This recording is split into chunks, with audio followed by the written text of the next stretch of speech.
Welcome back to Afternoon Express. Now, Nokwethemba Mchunu, also known as Nokwe the Poet, is well known around the country for her enticing South African audiences with her strong messages. Her topics deal with themes so dear to the hearts and minds of countless women dealing with important narratives. She joins us in studio today to share about her art and how it's been a tool for change. Now, if you've got any questions for Nokwe, hit us up on our social media platforms using the hashtag Afternoon Express. Welcome to the Loft, Nokwe. Thank you so much for having me. Nokwethemba, I just get so interested when I come across people who are so good with the written word and playing with words. I mean, Maya Angelou, she rather says that her experiences and her circumstances are what led her to write and poetry. How has your journey been? What kind of pushed you in this direction? Well, basically, I think poetry is more of a calling for me. Hence why I write poetry pieces that touch the hearts of people. I write poetry pieces, and my aim is to always to encourage individuals, to motivate people. And I often say that I would like that when people read or hear my poetry pieces, I want them to be better spiritually, you know, emotionally and physically.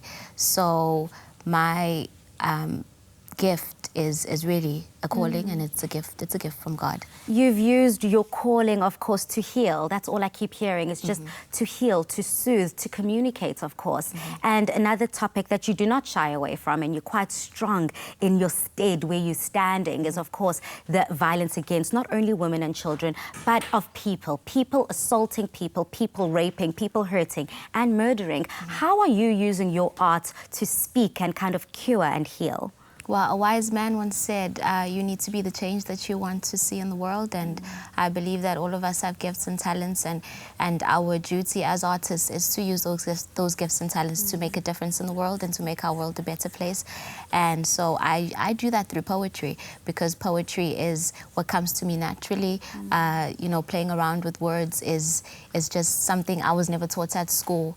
It's even when I studied at university, I took a totally different direction. Really?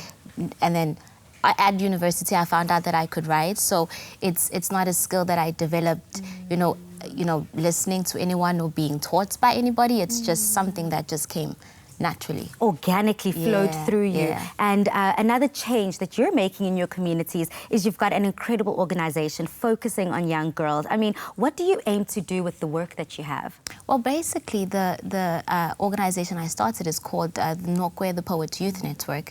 It's a network for both girls and boys. The aim was for me to sort of assist young people to find their purposes on earth. I discovered that I could write poetry at the age of 21, which I consider quite late-ish for a person to discover to discover their gift at that age. So I think at that time I realized that there's so many people on earth that don't really know what their gifts and their talents are. Yes. So the aim of the organization was to assist young people to find their identities, and the second thing was to collectively help the community. We do a lot of projects for the community. We give to those to the disadvantaged in our communities, and the aim of me doing that with young people is so I can cultivate the habit of in fact, our slogan is making good deeds a habit. Making good deeds a habit. Yeah, and I think that that's so key, because you need to keep instilling certain habits into people for them to kind of grow out and into themselves. Yeah. So thank you so much. We have some questions for you on social media, and we've asked you if you've got any questions for Nokwe, and we have a question here. It seems from a fellow poet themselves. They say, hey Nokwe, what age did you discover that you loved poetry, and what keeps you motivated in life? I mean, you've already said that you did only start later on in life, which I believe you shouldn't have any time limits or time frames to your goals. Yeah. I discovered at the University of KZN that I could write, and what keeps me motivated, I would say, are my dreams. I've got such big dreams. Some of them have happened.